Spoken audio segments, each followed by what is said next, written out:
I was stuck in a room for 20 minutes, which is considered a long time for a person to get out. But for someone like me, who's slightly insane, it was a relatively quick escape. But I'm not your average psycho. Chapter 5: The Psycho Girlfriend has arrived successfully. You'd think that 20 minutes would be considered a long time for a person to get out of a room, but I think in my general predicament, 20 minutes is a relatively quick time, skipping over the tedious, irrelevant details. Let's just say, I got out. If I were a 6-foot tall man, where would I be? I said out loud, taking my time making my way down an abnormally long hallway. I admit, I do consider myself slightly insane, but I think it's in the absolute best way possible. There are the psychotic people who can't take people who can't take care of themselves whatsoever, and then there's people like myself who survive from being a psychotic mess. I'm a smart kind of psycho. I use it to my advantage. I made my way to the end of the hall and peer around the corner to be greeted by a stairwell. I pursed my lips, nodding at the wooden staircase that looked as if it had just been built that day. They definitely took care of this house. Classy, I mumbled to myself as I take to the stairs. I was extremely grateful for the fact that the steps didn't squeak under my malnourished frame. I was also extremely grateful that it seemed as if no one were mulling around the pack house, or at least this level of the house. It made it much easier to get around, considering I don't exactly know what I would do if I came in contact with anyone. Was Mateo's pack aware that their alpha had his rogue mate that attempted to murder their beta stashed in his bedroom? I'm going to take a wild guess and say no. To my agent extraordinaire, Madeleine Noble, heartfelt thanks for your unfailing patience, enthusiasm. It would be amazing if they did. It'd make things much easier for me. For the first time in my life, I'm pretty torn on doing something that's right for me. I could just attack anyone I came in contact with, which could be risky knowing that the Seatus pack isn't exactly made up of a bunch of fairies, especially those living in the pack house. They will no doubt be on top of their game, having duties to the pack and the pack house to deal with every day. I can honestly say, nothing seems more boring to me than a perimeter run. The other part of me knows just how not smart it would be for me to think that if I came in contact with a Seatus pack member that 5 others wouldn't follow.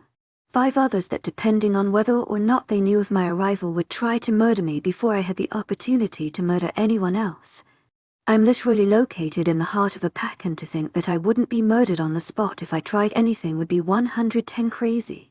Then there's also that side of me that's just like, there's still a chance that you'll only lose like an arm and make it out of here alive. That you'll be alone.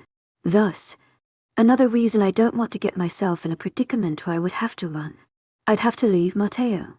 Normally, I'd be perfectly fine with being alone.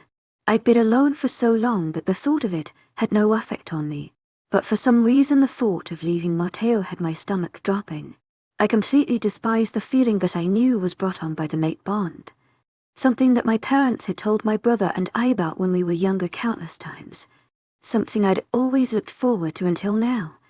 I suppose the idea of stability sounded nice in thought. But not anymore. Not now that it's actually happening. I reached the bottom of the stairway.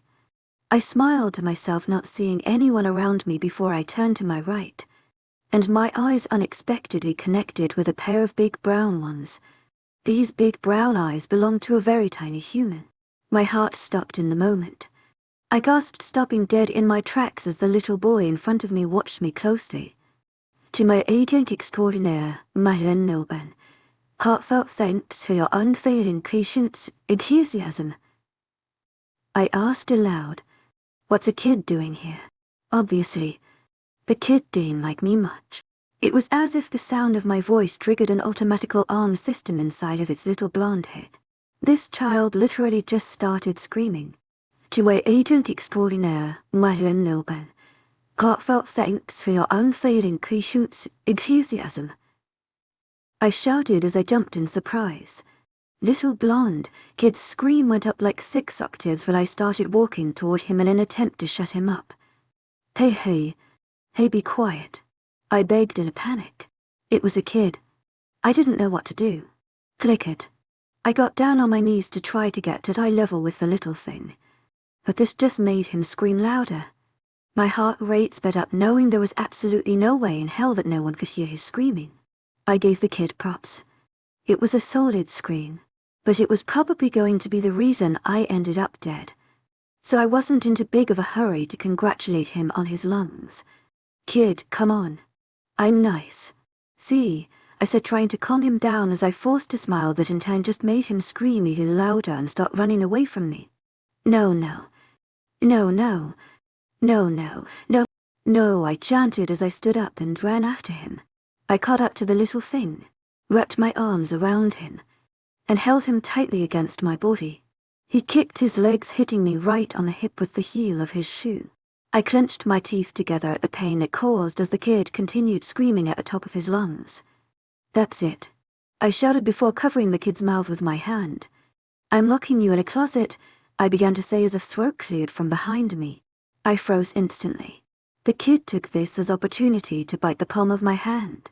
Reacting to the pain from his bite, I jumped and literally dropped him.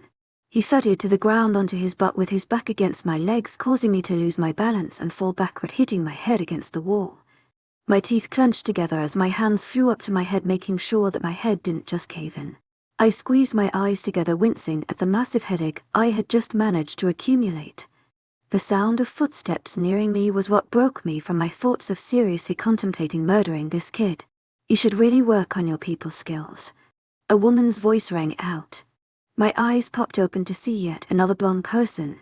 This time, the tall blonde was a girl with dark brown eyes that made me feel slightly uncomfortable for some odd reason. She bent down and grabbed the kid, holding him to her chest. You're fine, Jameson. Suck it up, she said to the kid that was almost in tears. Hey, come on. He's a kid. Don't talk to him like that. I defended, earning a look from her that just screamed, Are you kidding me? Says the one who was about to lock him in a closet. I growled low in annoyance as I pushed myself up from the floor and onto my feet. Go find Jack. The blonde chick that couldn't be much older than myself told the kid, or Jameson as she had called him. Jameson took off down the hall, but not before giving me the most nasty scowl that I'd ever seen come from a kid. So Kayla? The blonde chick asked, making my face fall. Has no one around here ever heard of the name Kaye? I grumbled under my breath, but I knew she heard me. Pardon, Kaya, I deadpanned with a very dull expression displayed on my face. My name is Kaye. She paused for a sec and looking me over as if making sure the name fit me before speaking. Daniela, you aren't supposed to be out here, she stated, quickly shifting off of the topic of names and suddenly becoming very serious. Says who? I counted, already knowing her response. Mateo. I pursed my lips as if I were really thinking over what she said. Well, you see, I began. I made the decision a long time ago to not be told what to do by one person for the rest of my life. So Mateo doesn't really much affect me, I stated with a sickly sweet smile, drawing out a quiet snarl from Daniela. You made the decision to ruin the lives of everyone around you because following simple orders that a 5-year-old could understand was too much of a struggle for you. She snapped back at me, causing my Naisif, a vanish and a scowl to make an appearance. No, I made the decision to live my own life without having someone tell me what I can and can't do, my genetic makeup that just so happens to turn me into a massive dog. Sorry if I prefer to be independent. Most big girls do. Daniela obviously did not like what I had to say very much. Her teeth were clenched together, and her hands were balled into fists as if she were holding herself back from ripping my head off. The anger was rolling off of her in waves. Mateo had something to clear up in his office. First floor. Last door on your right. I'm sure he'd love to see you. I put the fake street smile on my face possible as I brushed past her. I could feel her hatred for me radiating off of her as I made my way to the steps and to the first floor. I'm sure he'd love to see you, I mocked as I made my way down the hall to Mateo's office. I had no clue what I was going to say to him or do. I was too involved in glaring at the people I passed walking down the hall. I thought some guy was going to jump me, but a girl standing next to him pulled him back by his shirt and whispered something in his ear, making his eyes widen. Last door on the... I mumbled to myself just as I came up to a very large wooden door. Right. I didn't bother knocking. I just walked in, Matteo's eyes snapped up to meet mine. He was seated at a desk, with a pen in his hand scratching something out very brutally if you ask me. His dark eyebrows drew together in confusion as he stared at me. "What the hell?" he blurted out, dropping his pen and standing up. I felt as though it was extremely inhumane of you to lock me in a room by myself. I do get lonely sometimes. "Matteo," I stated while Matteo made his way over to me. Muscular body towered over me. It took everything in me not to scare over his broad shoulders and well-built arms. I focused my sight solely on his dark blue eyes that seemed to capture my attention every time we were each other's presence. "I feel as though it is extremely unsafe for you to be wandering around a packed house where you know no one and no one knows you," he said, pulling me further into his office and shutting the door behind us. "I know. Then, why would you come down here?" he questioned with his arms crossed over his well-built chest. I wanted to just zone out and stare at Matteo flex for a solid 4 days, but knew that probably wasn't the best impression to leave for your mate that you've only shared about 10 minutes of time together. Especially when half of that time was spent trying to murder him. I really didn't want him thinking I was always just some sex-crazed psycho. Just because I understand something doesn't mean I have to agree with it, I stated as if it were obvious. "Why wouldn't you agree with something that makes sense?" "Because," I said, pushing past him and making my way over to his desk. I plopped down on the leather chair and leaned back into it. Sometimes the things that make sense are stupid. That's like saying if something is wrong, why do people still do it? Matteo watched me in sheer confusion for a moment before picking back up in the conversation. "No, it's really not." "Well, that's your opinion," I said, shooing away the conversation by picking up some random papers laying on the desk. I began to scan over one of the papers when a phone began ringing. Matteo started making his way over to his desk to pick up the cell phone, but I snatched it before he had the opportunity. He tried grabbing it out of my hand, but I'd already managed to accept the call and hold it up to my ear. "To my agent extraordinaire, Madeleine Nilben. Heartfelt thanks for your unfailing patience, enthusiasm. Your psycho girlfriend find you yet?" Daniela's voice asked through the phone. I rolled my eyes at the blonde. "For a bunch of pack wolves, you guys really suck at being friendly. The least you all could do after holding me hostage here was learn my name," I suggested. "Kaye." Matteo shouted at me once again. I held my hand over his phone. "It's dickhead Dan. She says hi," I advised quietly before returning to the call. "Dan, I assume you were wondering if I had arrived to my destination successfully." "Enthusiasm in that case. But I'm a bit parched. By chance, could you drop me off some orange juice?" Matteo ripped the phone out of my hand and put it up to his ear. I huffed in annoyance, crossing my arms over my chest. Matteo then used his other hand to push the chair, causing me to reel away and hit the wall. "Hey," I hollered, scooting myself back to my previous spot. "You brought her here?" Matteo snapped through the phone. "And you didn't take her back to the room?" He listened for a moment before his eyes grew. He stared at me in shock. "You put a hole through the wall?" he asked me, referring to the giant hole I managed to make, which I used to get out of the room. I shrugged innocently, earning me an eye roll. "I want you and Jack here, now. We're sorting this out." With that, Matteo hung up the phone. His eyes then shot back to mine with an exasperated look. "You busted a hole through my wall." I tried the door, but it wouldn't budge. "I'm guessing it was expensive." Matteo ignored what I said and took a seat in a chair that was placed across the room. I was stopped by the raise of his hand, gesturing for me to shut up. "I need a 2-minute break before you and Jack are both in here at the same time." His 2-minute break only lasted about 1 minute and 12 seconds before Jack and Daniela arrived. Chapter 6. "You're a whore. I'm pretty sure you initiated it." "I'm pretty sure it was you." "Well, who was the one who said she'd do anything to repay me?" "Well, who was the one that said I was the hottest piece of ass to come around here in a while?" "Okay, knock it off," Matteo shouted, interrupting Jack and I's heated debate. The 4 of us, Matteo, Jack, Daniela, and I, were all gathered in Matteo's office. Jack and Daniela were squished together on a couch. Matteo sat in his leather chair. I placed myself on Matteo's desk, even though you told me about 7 times not to sit on it. Matteo hadn't actually gotten to speak about whatever it was that he felt necessary to say. As soon as Daniela and Jack walked in, Jack and I immediately started arguing about who Matteo should be mad at over the whole motel room incident. As of now, and Kaye, for the last time, get off the desk, Matteo demanded in exasperation. I inhaled deeply and shook my head before crossing my legs. I like it up here, I stated, simply causing a groan to erupt from Matteo. Fine. Sit on the desk. I don't care anymore, he said, finally just giving up, making a satisfactory smile spread across my face. But inside I was secretly kind of upset he wasn't fighting me over it anymore. As odd as it sounded, I kind of liked arguing with him. Can we just figure out this? Danielle said, pausing to give me a once-over. Kaye's situation. I narrowed my eyes at her in distaste. What? I have a hair appointment I have to leave for in like 20 minutes. And I can't reschedule because my roots are driving me insane. I scoffed, rolling my eyes at her. What a bleached blonde. I muttered, turning myself a glare. If you're bothered by the color of my hair that much that you have to waste a breath to comment on it, you won't last a week here, kid, Daniela retorted. Okay. I get that Jack is here because he's your beta, but what the hell is she doing here? I asked Matteo in annoyance, causing Daniela to laugh.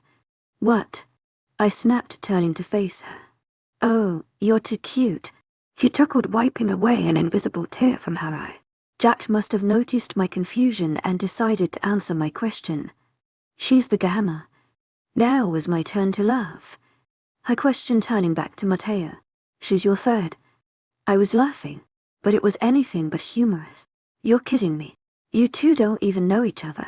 How can you hate each other already? Jack interjected. Daniela and I paused for a moment and stared at one another. We both just shrugged. We're getting a head start, I guess. I reasoned. Well, you're going to have to get over whatever you two hate about each other because...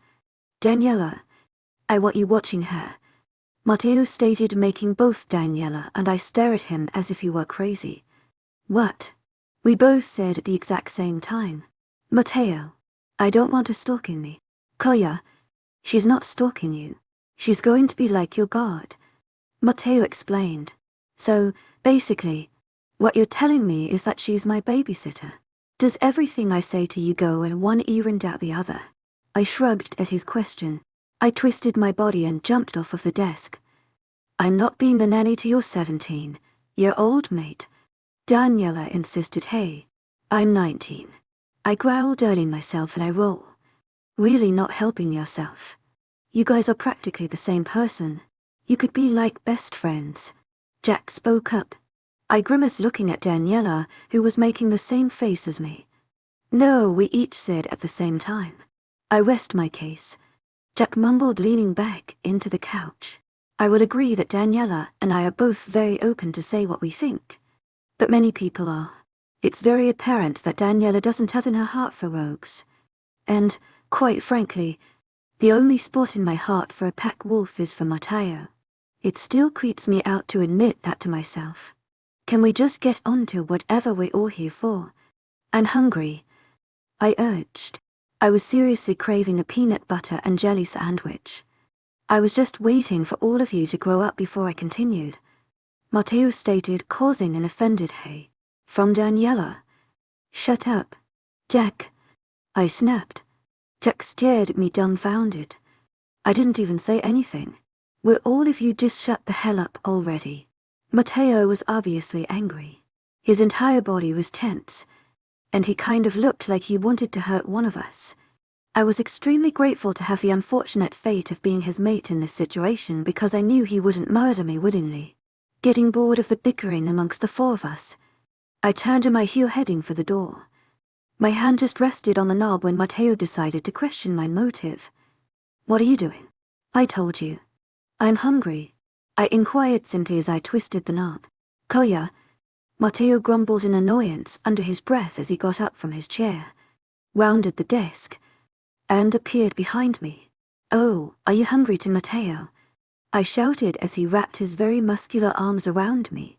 Any other time, I probably wouldn't have much as an issue being wrapped up in the arms of such a sex god such as himself. But I felt extremely anxious being in such a confined space with not only an alpha but also a beta and a gamma. It wasn't at all because I felt intimidated. I just felt extremely uncomfortable. Strange coming from someone who lives off of targeting and sleeping with betas. I know.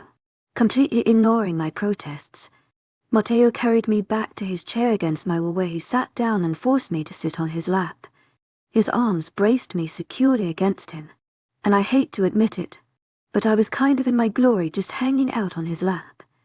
Just saying, if I wasn't enjoying this as much as I am, you'd most likely be short an eyeball and maybe even an ear. I didn't expect Matteo to chuckle, but he actually did. It could have probably been a nice moment if I wasn't slightly annoyed by just how much I was loving sitting on his lap. If you guys start stripping, I'm pretty sure I can call the police claiming sexual harassment for you forcing me to be here. So I'd suggest you keep your clothes on. Daniela interrupted, which irked me once again.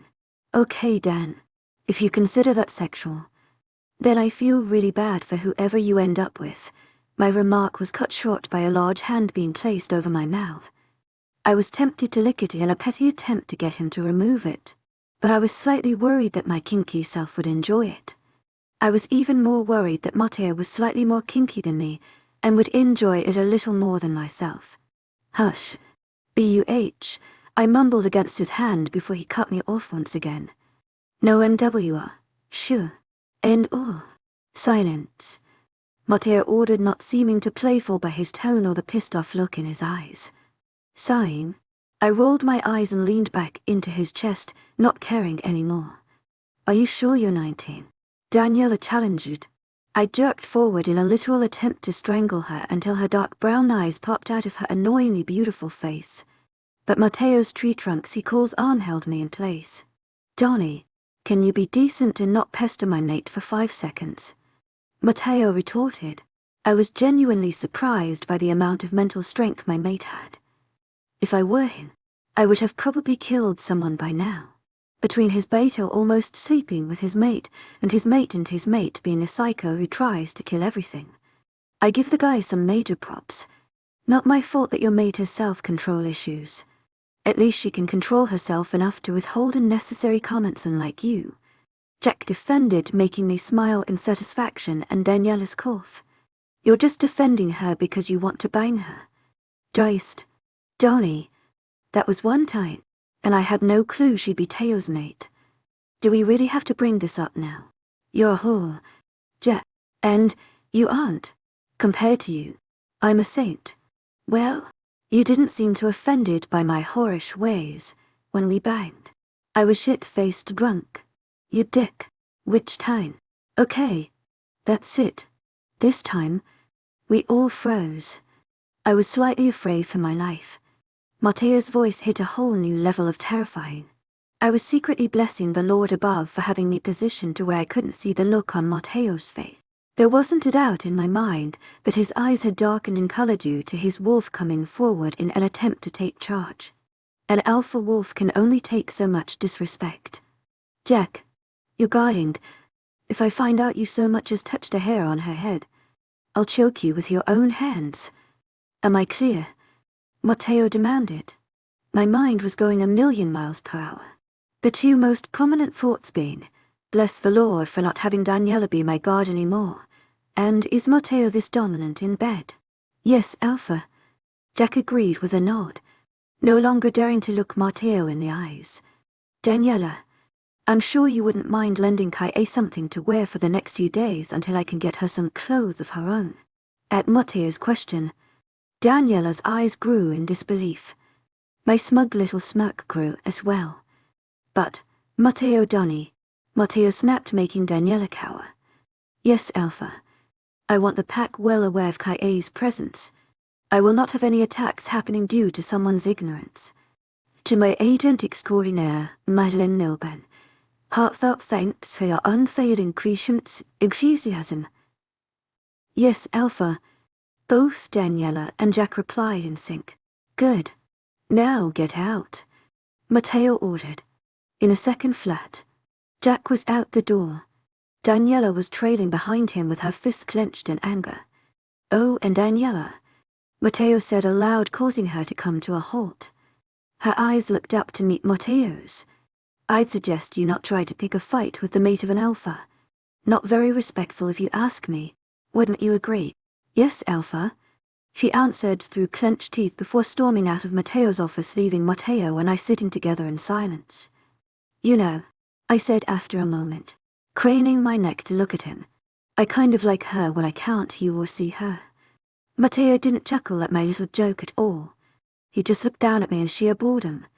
"You put a hole through my wall, have a run-in with my gamma that I assumed didn't go too well, and yet you decided to come find me instead of running out of the house," Matteo stated.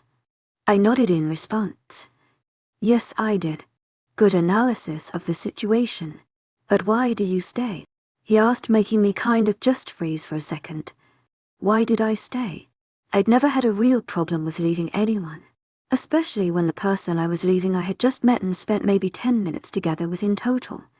My parents were always going on and on about how strong a mate bond is. They said it what made Mon go rogue, so that she'd never have to leave Dad. The mate bond is powerful enough to draw a wolf away from its life, its family, and its home. It's something I always figured I'd be able to fight if I needed to, but that's apparently not the case. The bond now has me rooted in this pack house and currently in Matteo's lap. I didn't want to leave because I didn't want to leave Matteo. "Well," I said slowly, thinking of just how I wanted to word what I was going to say. "I'm safe here. I've done some things, and I think it's best that I just hang out here." It wasn't exactly a lie or a cover-up. I did do something bad. I escaped a prison that I'd been living in for the past 4 years. I broke a Luna's neck in order to escape. There was no way in hell that pretty little Luna was going to wake up and not tell her alpha mate just who managed to knock her out and escape the cells. I kind of doubted that the alpha would go through such a struggle to find me. To my agent extraordinaire, Madeleine Noban, heartfelt thanks for your unfailing patience, enthusiasm. If I wanted to be chased to the ends of the earth by an alpha wolf, I would have ripped her heart out and actually killed her.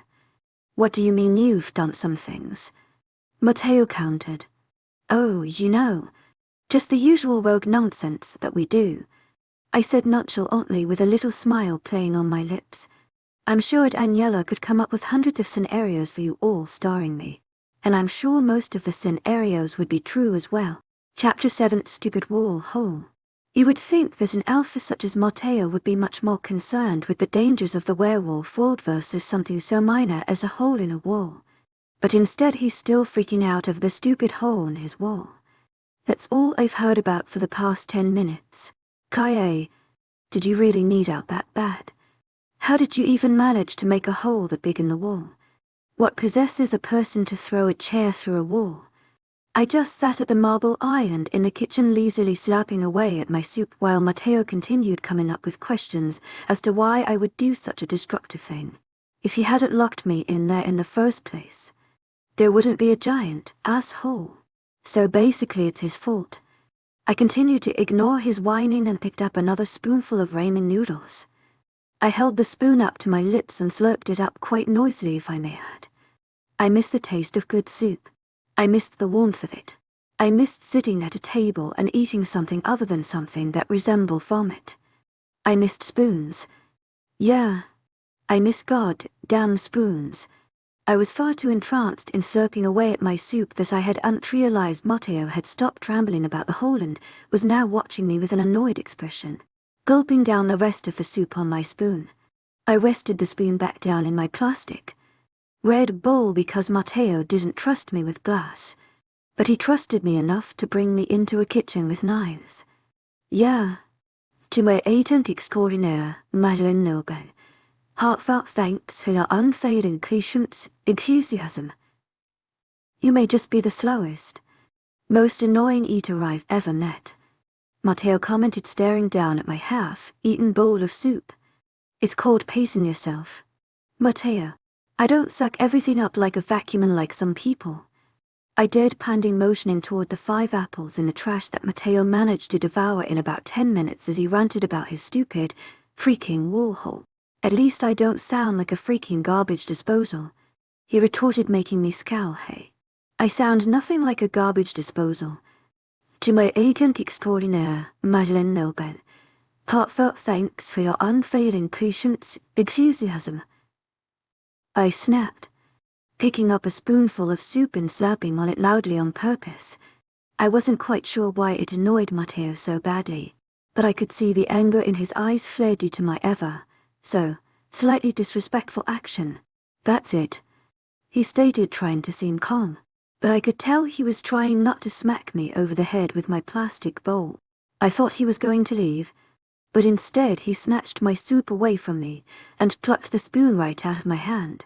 Hey, I shouted as he tossed my bowl and spoon into the sink. What the hell was that for? Matteo ignored my snappy remark. He just opened up a cabinet and rummaged around in it for a moment before literally throwing a granola bar at my face. Fortunately, I caught it just before it had the opportunity to poke my eyeball out. Unfortunately, my brief moment of, what the heck was that for? Matteo, due to the throwing of rectangular food at my face, gave Matteo the opportunity to throw me over his shoulder. My heart literally stopped, and I sent a silent thank you to the moon goddess herself. To my agent extraordinaire, Madeleine Nelben, heartfelt thanks for your unfailing patience, enthusiasm. Or stating wherever I end up first that I didn't key myself first prize. What the heck is wrong with you? I hollered in anger and embarrassment. Just shut up and eat your granola bar, he stated, making me even angrier as we walked out of the kitchen. Pack members stared at us as if we were crazy. He's the crazy one, not me. You can't just throw me over your shoulder and lug me around like I'm your woman. You are my woman. You can bite me, I snapped, wanting nothing more than to jab him. Don't tempt me, he warned, making me go silent for a solid 3 seconds. I won't lie, the offer would normally sound very enticing to me, but the fact that he was carrying me around as if I were a sack of dog food managed to make me about 5 times more annoyed than I already had been. Ugh, I grunted out angrily with my teeth clenched together, not really thinking over my actions. I just slapped him right on the butt. I literally just smacked his butt, not even caring until seconds after I did it. Matteo just stopped in the middle of the hole at the impact of my hand. Did you just smack my ass? I could just tell by the way he said it that he enjoyed every minute of it. Yeah, and I would seriously do it again if I didn't like it as much as I know you just did. I huffed, after Matteo laughed at me, pouting for 37 years. He took me back up to his room. He didn't just walk into his room. To my agent extraordinaire, Madeleine Nelben, heartfelt thanks for your unfailing patience, enthusiasm. He had to stop and make a comment about his wall hole. I'm going to put a hole through your head if you don't shut up about your stupid wall. He only chuckled at my threat and continued into his room. He tossed me onto his bed. I landed on my back, and the granola bar in my hand went flying through the air, smacking into the wall. My granola bar, I shouted, bounding off the bed to retrieve it. Matteo watched me with his arms crossed over his chest. I'm sure if I could somehow get into his beautiful head, he'd be thinking, what kind of thing am I mated to? Honestly, what is wrong with her? I gathered all that from the look on his face. I opened up the granola bar as I made my way back to the bed, topping down on my butt. I munched on a piece of my granola bar while Matteo just continued staring at me. You can speak. You know, I said in it, chew. I'm waiting for you to eat that first, he stated, nodding at the granola bar. I furrowed my brows in confusion at first, but then remembered that he's annoyed by the way I chose to feed my body. I rolled my eyes at him before setting the granola bar down on the bed and swallowing the food in my mouth. Happy. Still annoyed by his existence. Very, he concluded, making me roll my eyes again. If you keep rolling your eyes like that, your eyes are going to roll out of your head. I laughed humorlessly at his sarcastic comment. Funny. Oh, thanks, he said with a smile, putting his hand up to cover his chest. I know. What are we doing here anyway? I grumbled. Is it a crime that I want to know the person who tried to bang my beta? He asked, kind of making me go dead. What do you even say to that? I drug out, not sure what to say. No, but I don't think it's normal. Why not? Because I'm your mate. He seemed to ponder what I said for a minute before replying. Yeah, I guess you're right. We both just sat in silence for a moment. I don't think either of us really knew what to say. It seemed as though we had thousands of things to say to one another when we were arguing or trying to annoy one another. But now that we're just trying to be friendly, it's a bit awkward. I'm not good at making friends. I admitted feeling like it was my fault for the extreme awkwardness of the situation. I was never really a good people person unless I was trying to persuade them into a motel room. Oh, I'm sure Daniela would disagree, he said, trying to be serious. But I could tell he just wanted to scream. Oh, you don't say. In my faith. I scoffed at the mention of Daniela. I want to hate her. But I kind of like her. I admitted. Yeah, I know. When you can't, you will see her, he said, recalling what I had said earlier, making me laugh. No, I'm being serious, I stated as I continued laughing. I never had many friends growing up, actually. You know what? I had one. His name was Hayden. To my agent extraordinaire, Madeleine Nilben. Heartfelt thanks for your unfailing patience, enthusiasm. I paused, trying to figure out the right way to finish my sentence. Next to me at one point in time. Where'd you come from? That's a loaded question. Dude, I said, trying to step away from telling him that I've been in prison for the past 4 years for murdering someone. What do you? Matteo was no doubt going to try to push the subject. But he was cut off by the ringing of his cell phone. His dark brows knitted themselves together as he pulled the phone out of the pocket of his dark wash jeans. His deep blue eyes scanned at the screen, suddenly becoming alert. Yes, he said into the phone. Who? What does he want? To my agent extraordinaire, Madeleine Nilben. Heartfelt thanks for your unfailing patience, enthusiasm. I'll be there. Send Jack to my room. Tell him that as of now, he's on duty, he ordered over the phone. I couldn't help but be intrigued by just how Matteo spoke to his pack members. He seemed so formidable. Also, remind him for me that if he touches a single strand of hair on Kae's head, I'll kill him. Matteo. I scolded, expecting him to say something smart to me in response. But instead he just gave me this look that kind of scared the crap out of me. I'd never tell him or anyone that. To my agent extraordinaire, Madeleine Nilben. Heartfelt thanks for your unfailing patience, enthusiasm. He hung up the phone after about another minute and stuck it back in his pocket. Jack will be up shortly, Matteo advised, as if I hadn't just heard the entire conversation he just had. If he touches you, you'll kill him. I know, I interjected, finishing his threat that he'd made like 70 times already. I don't know why you don't like Jack. He's a good kid. That earned me a look that just screamed, are you stupid? Jack is the closest friend I have. I don't hate him. I just hate what he did to you, he explained, heading to the door. It was kind of a group effort. You know. He was basically already out the door by the time I had said it. Yeah, well, it's just easier to blame him. And with that, he was gone. I expected Matteo to leave me with Jack for like an hour at the most. Oh no. I was stuck with Jack for 5 hours. Now, this may not have been so awful if Jack didn't take his job so seriously. I wasn't sure if he did so due to the fact that it was an order given to him by his alpha, or he was truly terrified of what Matteo would do to him if something happened to me. He wouldn't even speak to me. I literally kicked him in the shin just to get something out of him, anything. But all I got was this really terrifying stare from him that looked like he was on the verge of screaming, strangling me. Jack, just come sit on the bed, I said, running my hands through my wet hair from my shower I'd just taken. Matteo had someone come clean the bathroom and his entire room because of my destruction, so it was safe to shower in his Jesus shower now. Jack didn't say anything. He just stood outside of the door watching the hall. Stop ignoring me and come sit on this bed and hang out with me, I demanded. I'm not sitting on another bed with you. I'm not sure if you recall what happened last time, but I almost died, Jack stated. He didn't even turn to look at me. He just stood there like a statue. I'll scream, I threatened simply. You'll scream, Matteo will be up here in 10 seconds flat, wondering why his mate is screaming as if she were being murdered. You want that? This caught Jack's attention. He turned around and looked at me with a very betrayed expression. Why are you making it your goal to get me in trouble? I'm not. Come sit. I smiled sweetly, patting the bed beside me.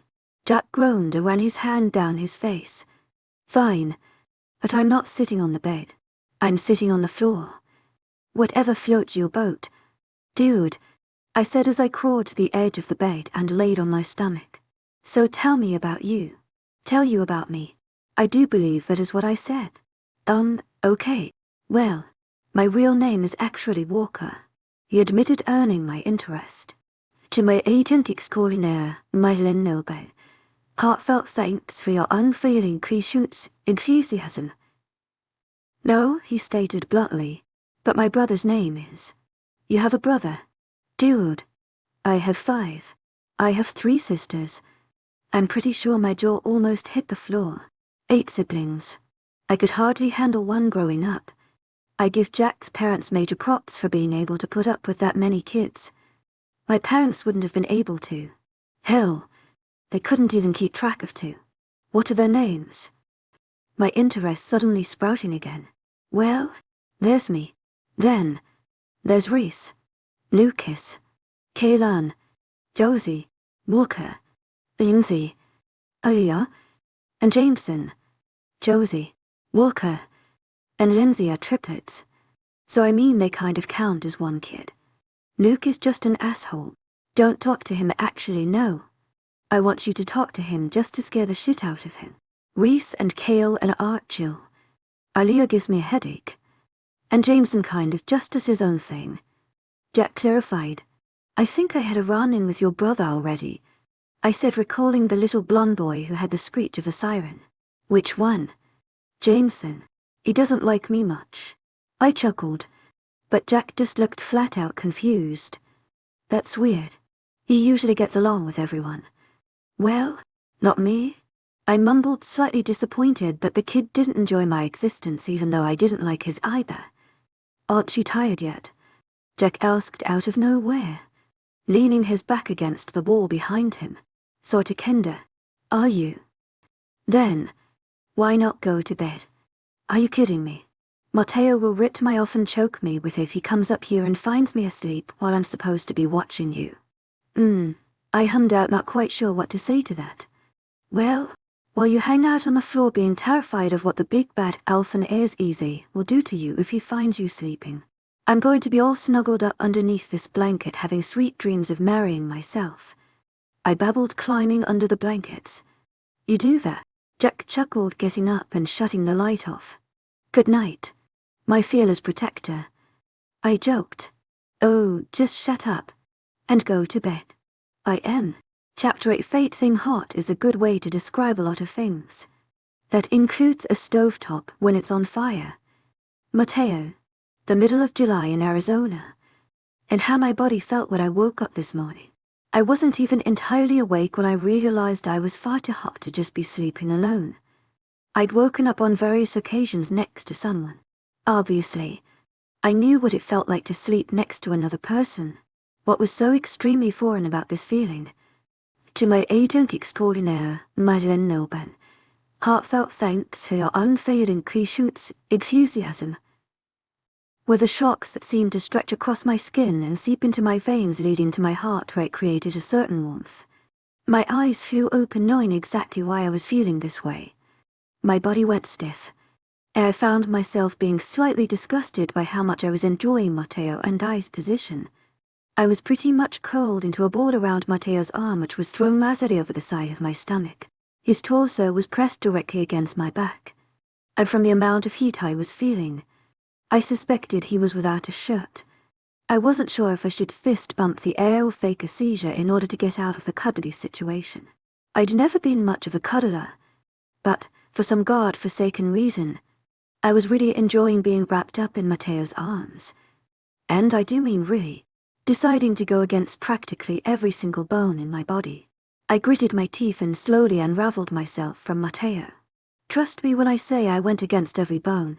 I'm pretty sure I was not only going against my spine, ribcage, and whatever other types of bones that are within myself, but I was also going against all 7 trillion nerves in me, as well. I don't even know if there are 7 trillion nerves in my body, but I know that I was going against them. I effectively removed myself from Matteo's grasp. I had to seriously hold myself back from crawling back into the bed with him. With a final half after staring at his godly self from the edge of the bed for like 5 minutes, I turned around and headed toward the door. It's kind of amusing seeing such a little thing like yourself trying to fight against something so big as a mate bond. Matteo's voice cut through the air, making me freeze just as I was reaching for the doorknob. Who said I was denying? I asked aloud, causing him to chuckle. It's not that hard to see, Kaye. You're just as blunt with your motives as you are with your words. The bedside lamp turned on suddenly, and I took that as a signal that Matteo wanted this conversation to be face to face. With a quiet sigh, I forced myself to slowly turn around. I did exactly what I thought I would do if I looked into Matteo's deep blue eyes. I melted and completely shut down. You must be blind then, I stated, trying to focus my eyes on anything other than his eyes that seemed to make my fingers go numb. Even though he was just laying there in his shirtless glory, showing off his absolutely god-like body, my eyes seemed to want to travel up to his eyes. That never happened to me. I admit, I'm a sucker for a hot body. If I wanted to deny our bond, I would have just left already. And you just weren't. No, I said a bit too quickly. I paused, trying to put the right words together. I'm just not good in cuddly situations. I expected Matteo to understand or ask why, but instead he laughed at me. He just blatantly chuckled at my honesty. What? I snapped, slightly annoyed. It's just a bit funny that you say you aren't a cuddler. Well, I'm not. To my agent extraordinaire, Madeleine Nilben, heartfelt thanks for your unfailing patience, enthusiasm. Crossing my arms over my chest. Yeah, because you definitely didn't have my entire arm in a death grip all night, he retorted, making my eyes widen. You're lying, I accused, making the sexy little smirk on his beautifully handsome face deepen.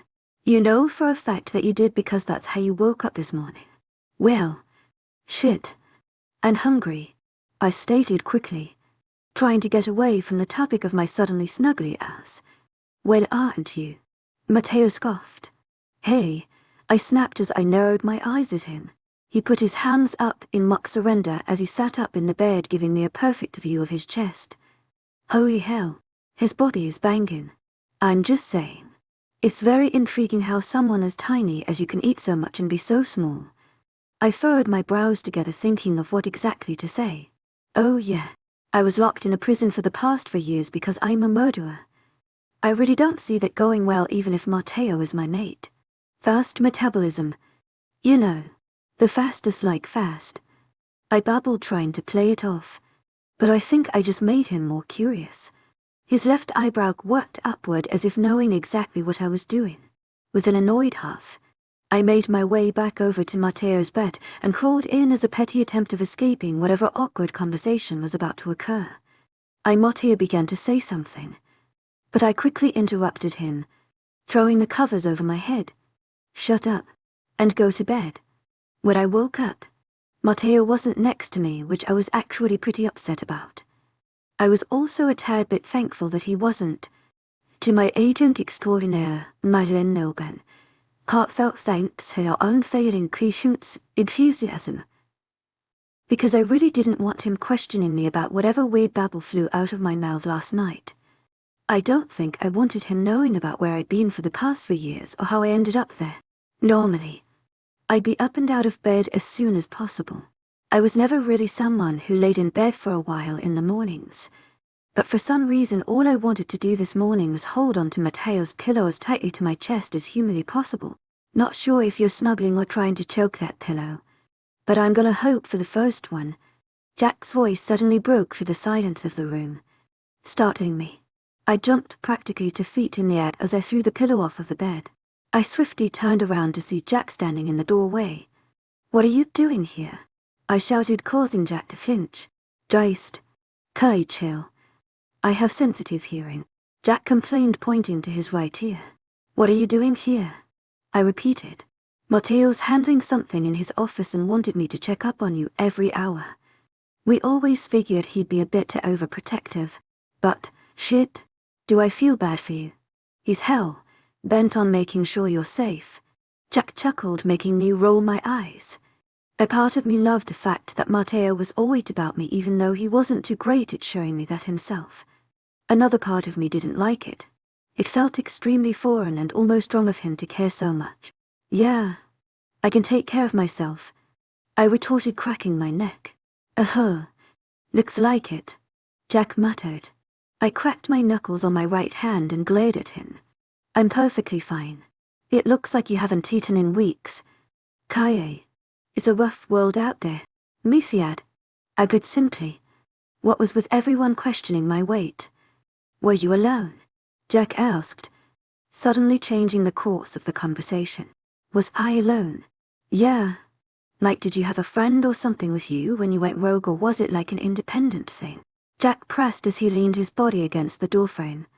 I never went rogue, I said while I pressed my back against the headboard of the bed. I was born into this. Jack's eyes lit up like a kid on Christmas morning. I had obviously said something that intrigued him. Wait, you're like alleged rogue. Yes, Jack. I was born into rogue life. Don't get too excited. It's not as glamorous as you'd probably hope for it to be, I said nonchalantly. A natural-born rogue is sort of a rarity. Normally, rogues end up being murdered before they have kids. Or they end up joining a pack when they meet their mates. Most often than not, wolves-born rogues tend to try living the human life and go unnoticed. But other times you end up with wolves like me who really love to see people die. Gruesome, I know. Are your parents both rogues? Jack questioned.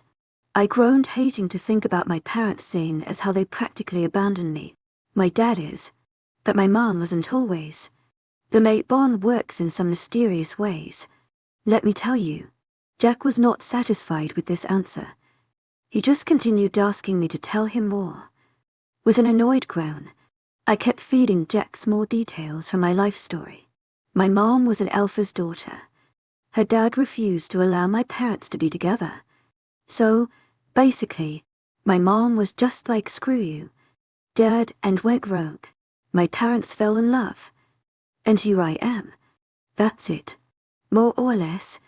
I concluded, deciding to leave out the bits about my brother and the fact that we're all practically serial killers. So where are your parents? Jack asked. I think he was expecting some big speech about how they were on the hunt right now looking for their daughter, with whom they love, because my answer seemed to freak him out at heart. Probably dead. Tu es agent extraordinaire, Madeleine Noble. Heartfelt thanks for your unfailing patience, enthusiasm. Jack looked slightly panicked as his forest green eyes grew in size, as if someone had just told him he was pregnant. What? I just said they're probably dead. I repeated myself, not entirely understanding why he was having such a conniption over it. Tu m'es agent extraordinaire, Madeleine Noble. Heartfelt thanks for your unfailing patience, enthusiasm. Why would you think that? Because I haven't seen them in like 5 years. I drug out slowly, watching his mouth drop.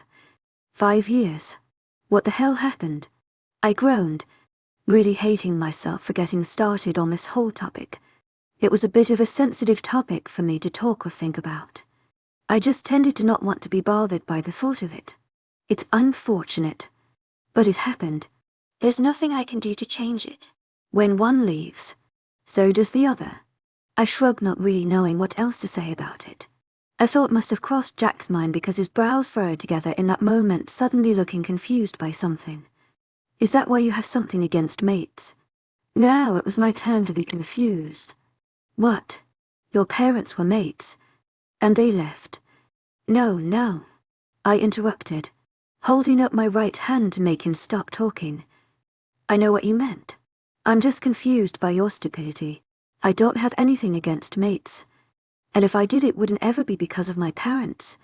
They were perfect, I explained, suddenly becoming very defensive over my family. Then, what's your issue with being Matteo's mate? Again, What was with all of the repetitive questions today? I wasn't denying the mate bond. I'm not denying.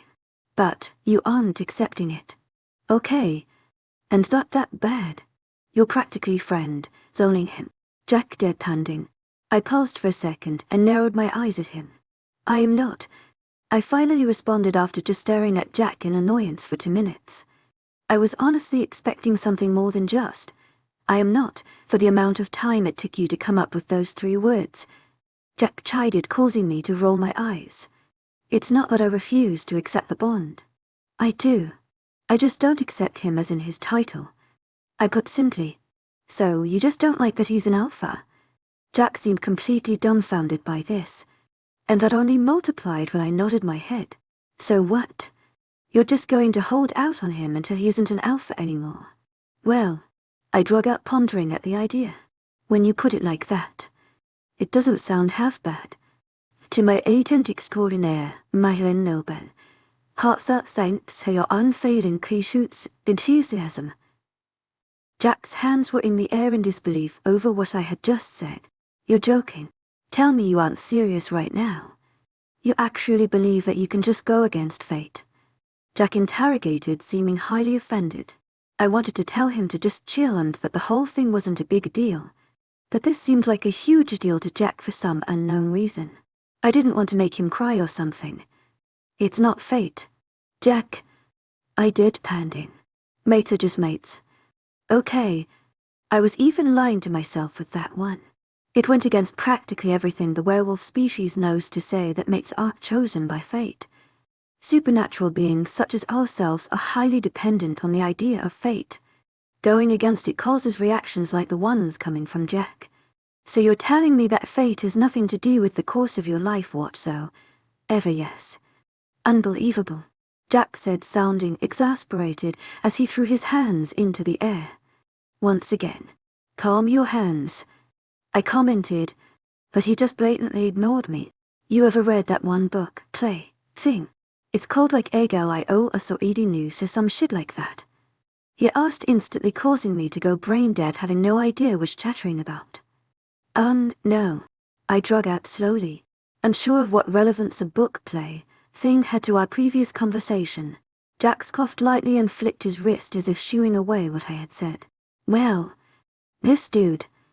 To my agent extraordinaire, Madeleine Nobel, heartfelt thanks for your unfailing patience, enthusiasm. He's like a king, wait. No, he's the son of a king and queen. To my agent extraordinaire, Madeleine Nobel, heartfelt thanks for your unfailing patience, enthusiasm. So he gets told this prophecy about himself that he's going to end up murdering his father and banging his mom. Well, what the hell are you reading? I interrupted him at the mention of his interest in reading about incest. It was for school. To my agent extraordinaire, Madeleine Nobel, heartfelt thanks for your unfailing patience, enthusiasm. Shut up.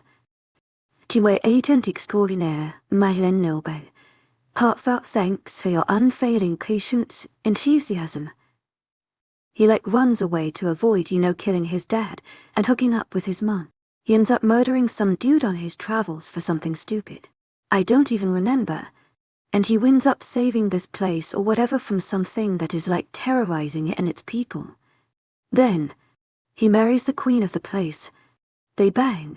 He finds out that the people he ran away from that he thought were his parents actually weren't his parents. And the dude he killed was his real dad. And his new wife is his mom. Then, he rips his eyeballs out.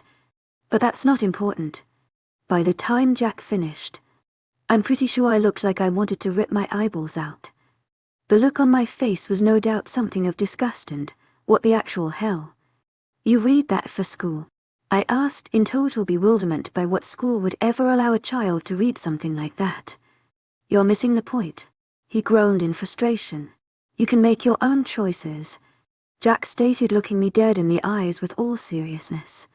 But what you do at free, is just going to lead you to your fate. You can't outrun it. It's a force, not another person. Kaye. Well, what if I just shoot myself right now? Then, your fate was highly unfortunate for you to die as a 19-year-old. You aren't going to stop with this whole fate thing, are you? To my agent extraordinaire, Madeline Nilbert, heartfelt thanks for your unfailing patience, enthusiasm. I was growing extremely tired of this conversation. No, because I'm right, Jack assured. Honestly, what is the worst that could happen? Giving in to something that's meant to happen. I end up dead. I deadpanned, referring back to what I had used as an example minutes ago. Jack's attitude went from passionate to looking as if he couldn't believe I was actually of adult age. He looked like he wanted to smack me over the head with a board to maybe knock some sense into me. How the hell would that even happen? You asked for the worst possible outcome. I shrugged lazily. I was going to say that somehow I end up mated to Daniela, but I decided to take one for the team and be nice. Are you going to take my advice or not? Jack blurted out impatiently. With an annoyed flick of my tongue and an eye roll that I do far too often, I agreed to give in to fate. Jack was pleased by this and, without another word, bounded down the hall and disappeared. How did I manage to get myself stuck in this situation? I muttered to myself as I got out of bed and made my way to the bathroom.